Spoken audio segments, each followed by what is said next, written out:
Амар мэндүү. Мэлми тунгалаг үлми бат лагшин амгалан үйс өндөрөө. Онсох тай. Нэмгэн чулууг нээж болохгүй. Нээсэн хойно хааж болохгүй. Тэр юу вэ? 1001 шөнийн үлгэр 20 дугаар хэсэг. Нуруугүй хүний үлгэр 5 дугаар бүлэг. Үргэлжлэл. Миний хуримд цуух зочид цөм томоотой сайн хүмүүс бүлгээ. Нэгийг нь халуун усны эзэн Зэнгүүт гин. Нэгийг нь амуу худалдах Салия гин. Нэгийг нь буурцаг худалдах Салкт гин. Нэгийг нь ногоо худалдах Икриш гин. Нэгийг нь хогч Хомайд гин. Нэгийг нь Тимэн Сувайд гин. Нэгийг нь үүрэгч Сувэд гин. Нэгийг нь халуун усны угаагч Абумут Кариш, нэгийг нь Манач Касим, нэгийг нь асуугч Карим гин. Эдгээрийн дотор чалчаа агсан буюу бусдыг хашруулан уйдуулах хүн нэгч үгүй бөгөөд хүн бүрд өөрийн бүжиглэх бүжигшүүлэг буй. Цөм миний адил цөөн үхтэй томоотой хүмүүс бүлгээ. Халуун усны эзэн гиз дэлдэж ээж би очиж домб юугаан дүүргэн гэж бүжиглэн дуулна. Амуу худалдагч нь бусдаас илүү чадал үзүүлж уй айхлагч хатан минь чи юун дутаасангүй хэмээн дуулахад сонссон бүхэн илгээ хөштөл инэн. Хогч нь зугаатай наргаантай үзэсгэлэнтэй бөгөөд дуулахад маш сайн тул шовуу боловч түүнийг сонсвол зогсоно. Миний эдгээр нөхөд хүний оюун ухааныг инээдэмтэй наргаантай зүйлээр сэргэн цэнгэлдэхэд маш чадамгааг энд тойчвч барахгүй. Чи тэдний чадал эрдмийг бүрнээ мэдсгүй хэмээвэл өөрөө очиж үздүгэ. Би үзвэл чиний бие тэнхэл өвчнөөс хойш төдийл сайжирч чадаагүй тул тэр очих айлд илүү үхтэй чалчаа хүн байх бол чиний толгой өвдүүжин. Манайд очих тун гэсэнд би дотроо урлавч инээмсэглэх байдлаар өгүүлрэн. Би хожим очие. Та харин миний үсийг түргэн авах тун надад хэрэг буй тул би бас яарна. Бодвол чиний олон нөхөд чамайг мөн нэгэн адил хүлээж буй за гэсэнд үсчин өгүүлрэн. Эрхэн минь би чамайг тэр сайхан язгууртны хөвүүд цөөн үгтэнтэй учруулан золгуулсугаа хэмээн хүсэх бүлгээ. Би өсөх наснаас идүүгээ хүртэл илүү үгтэй хүнтэй нөхөрлсөн удаа нээгч үгүй. Гагцхүү би лүүгээ адил цөөн үгтэй хүнтэй ханилна.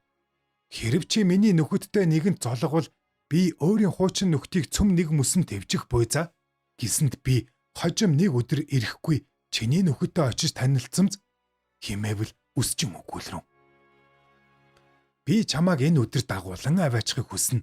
Хэрв чи үнэхээр манай гэрт очих болбол чиний шагнасан юмыг нөхөдөө хүргэж өгсүгэ.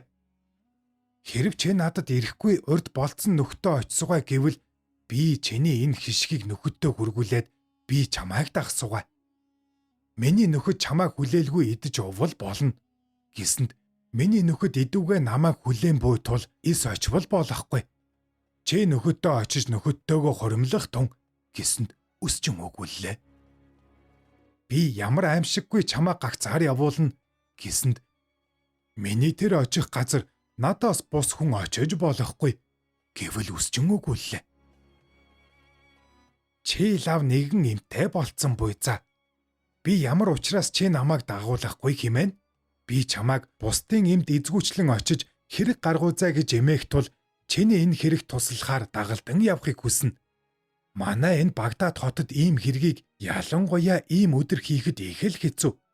Бас энэ Багдадын Вали түшмэл маш чанга цаацтай хүн биш үү? Гэсэнд энэ муу өвгөн ямар аимшиггүй надад үг хэлнэ. Эндээс зайлах тун гэвэл өсчин өгүүлрэн. Би чиний далд сарнааг бүр нэ мэдэв. Надаас нуухан дэмий гэсэнд тэр өсчний үгийг миний айл ах дүүгийн хүн сонсоожин химэн айн имэн удтал өгдөөгүй суутал мөргөл номын цаг болсон тул өсчний үс авч дуусмагц түүндээ идэ 100 шөгч түүнийг нөхөдөө хүргэгтэн би чамааг энд хүлээж хамт явсууга химэн элдвэр харагдвал энэ муу өгүүлрэн. Би чиний санааг мэдэв. Чи намайг мэхлэл зайлуулж ганцаар яваад гайд унахыг хүсэж байна. Би чамайг эртэл хичээж хүлээ гэсэнд Түүний үгийг хуурамгаар хүлээж яран гадагш гартал энэ муу миний өгсөн идэ зуушийг өөрөгч хүнээр хүргүүлж өөрөө сэм гудамжинд нуугдсан ажээ. Би яран гадагш гарч тэр охины гэрийн зүг очивол 100 жимгэн хэдийнэ намайг хүлээн буйтул дотогш удирдан оруулсанд гинэд гэрийн эзэн мөрөглөөс ирээд хаалыг дарсанд цонхоор доош үзвэл энэ муу өсчин хаалганы гадна хүлээн сууж буй гайхаж үзээд энэ золиг намайг энд бөө гэж яахан мэдэв хэмээн гайхан бодвол Аллах миний нууцыг илрүүлэх гэсэн тул гэрийн эзэн нэгэн шивгчний осолцныг мэдэж занд чин зодсонд тэр гэрийн нэгэн боол ирж шивгчнийг жанчхаас хилтрүүлсүгэ гэсэнд бас занчуулж өндөр дуугаар бархирсанд энэ муу өсчин тэр гэрийн эзэн намайг жанчиж байна хэмээн санаж өмссөн хувцаа урж толгойд шороо цацсан гасалж энэ Кадийн гэрт миний эзнийг аллаа хэмээн өндөр дуугаар гашуудан дуудаж миний гэрийн олонд сонсхон дуулдаж ирсэнд бүгдээр аяа тэр хөөрхий алагдав хэмээн хувцас хунраа тасдаж үсээ сэгсэлгэж ирсэнд гэрийн эзэн тэр шимээг сонсож гадна юу болов хэмээн нэгэн зарцыг явуулбас удалгүй сандран мэгдэн гүйж ирж мэдүүлрэн. Газрын гаваас подкаст. Манай хаалганы гадна түм илүү эр эм хүн хуралдан цуглаж аяа тэр хөөрхий алагдав хэмээн манай гэрийг чичин зааж шуугилдана гэсэнд Кади хэлэгнэж хаалгыг цэлийтэлнээ гармагц олон хүнийг үзээд сүрдэн имэж юу болов хэмээн асуувал миний зарцнаар хараан өгүүлрэн. Аймуу заяаг нохо гахаа чи манай эзнийг алав гэсэнд Кади өгүүлрэн. Би танаа эзнийг яалаа гэж алах вүлээ. Миний гэр энэ байна. Орж үзье гэвэл орж үзэх түн гэсэнд өсчм өгүүлрэн. Чи түүнийг ташуурдан занцсан биш үү? Би түүний бархирхыг сонссон бүлгээ.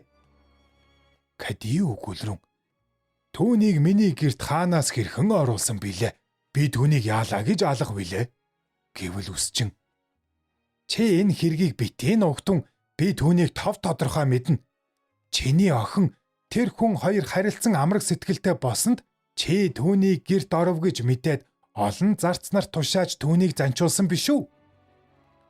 Чи манай эзнийг гаргаж өгөхгүй бол би биеэр додогш орж эзнээ олоод энэ хурсан олны өмнө чамааг ичээн гэсэнд Кади олноос ичиж өгүүллээ. Чиний үг үнэн бол миний гэрд орж үтсүгэ гэсэнд энэ үсчин яаран додогш гүйн орсныг үзээд зайлсгай химээтэл завдсангүй.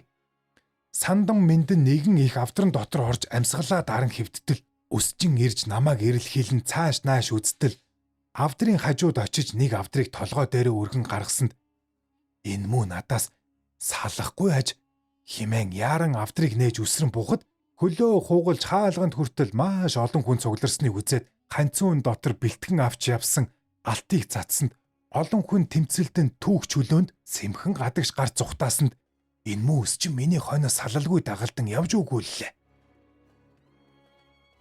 Тэр муу сайн миний эзнийг хорлож намайг сөнөх гэсэн бүлгээ. Аллахын өршөөлөөр би эзнээ таны гараас мултлав. Аяа, чи өөрийн болгоомжгүйгээс ийм хэрэгт орсон биш үү? Аллах намайг эс явуулбал чи энэ зовлонгоос яахан гарах вүлээ? Ганцаар явна хэмээн намайг алан алдав шүү. Чиний нас баг томоожоогүй тул энэ нэгэн удаагийн мунхыг авч хэлэлцэхгүй болгоё гэсэнд би тачаадан хорсож би чамаас болж ийм хэрэгт орсныг чи бас баг хэмээн миний хойноос гүйж зах зээлийн газар олны өмнө ийм үг хэлнэ үү хэмээн зээлийн газар нэгэн динд орж намайг энэ муу өсчнээс салгаж ам авар хэмээн дингийн эзний гуйсанд тэр өсчнийг дотогш оруулсангүйд амсхийн сууж аяа энэ муу өсчнээс өдөрч шүнж хагацхын заяагүй болов гэж гэрч нарыг дуудан ирүүлж өөрийн өв хөрөнгийг төрөл садны хүмүүст хуваан тушааж орон сууцыг худалдах их багыг тижээн тэтгэх захаа заавар өгч гэрээ бичиг батлан бичээд энэ муугийн нүрээс зайлсгай хэмээн танаа энэ хотонд ирж суусан бүлгээ. Таны өрснийг хүлээж энд ирвэл энэ муу харин хойморт ямптай хүндтэй сууж байна.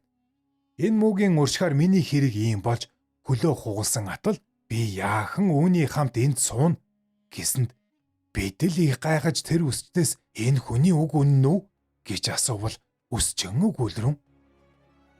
Аллах мэдэг. Би ухаан мэдэл зориг ихтэй тул Чингисэн бүлгээ. Намайг үгүй бол энэ лав өгсөн биз? Үүний амьд гарсан гагцгүй миний гавья болоо. Алагдсангүй хөл хугарсан бас завшаан биш үү? Би олон үгтэй бол үүнд яахан тусалж чадах вүлээ? Би та нарт өөрийн явдлаас хэлж өгс үгэ. Үүнийг сонсвол намайг үнэхээр бусад 6 ах нараас үг цөөтэй гэж мэднэ. Энэ үсчний чалчаа мөн бусыг хойд бүлэгт үтсүгэ. 6 дугаар бүлэг. Өгүүлэх хийнү. Тэр үсчин өгүүлрэн. Би аль Мустади Биллахын хөвгүн аль Мустансир Биллах хааны үед Багдад хотноос суусан бүлгээ. Нэгэн өдөр хаан их замд хулгай хийсэн 10 хүнд хилэгнэн уурлаж Багдадын ноёнд хулгайг баригтун хэмээн тушаасанд зарилгийг ёсоор барьж онгоцон цуулган хүргэж явсныг үзээд энэ хуримд очиж аваа хүмүүс болов би хамт очилцъя хэмээн тэр олны дотор хутгалтан орж мөрний гатлан гармагц гинэт олон хоёыг ирж энэ хулгайн хүзүүнд гинж орхиж хааны өмнө хүрэхэд намайг бусдын хамт гинжилсэнд би уг цөөн зүрх их тул уг дүн гаргасангүй. Аль Мустансир Биллах эзний өмнө сүгдсэнд энэ 10 толгойг ав хэмээн тушаамагц зандалчин ирж бүгдийг цаазын хивсэн дээр сүгтгэн суулгаж сэлэм далайн 10 хүний толгойг авсанд гагц би үлдэв. Халиф үүнийг үзээд чи юунд 9 хүний толгойг авав хэмээвэл зандалчин өчрөн. Би ямар аимшиггүй эзний зарилгийг зөрчиж 10 гэхэд 9 хүний толгойг авах билээ хэмээсэнд халиф эзэн өгүүлрэн. Би бодвол чи 9 хүний толгойг авсан буй за. 10 дугаар нь чиний өмнө суусан босов хэмээсэнд зандалчин. Би 10 хүний толгойг авсан билээ хэмээн тоолж үзвэл үнэхээр 10 хүний толгойг авсан тул халиф намайг гайхан үзэж асуулаа. Чи энэ ялдны дотор яахан оров? Уг дөгөө суух чинь юу вилээ? Чи нас их боловч үнэхээр тэнэг хүн ажээ хэмээсэнд би өгүүллээ.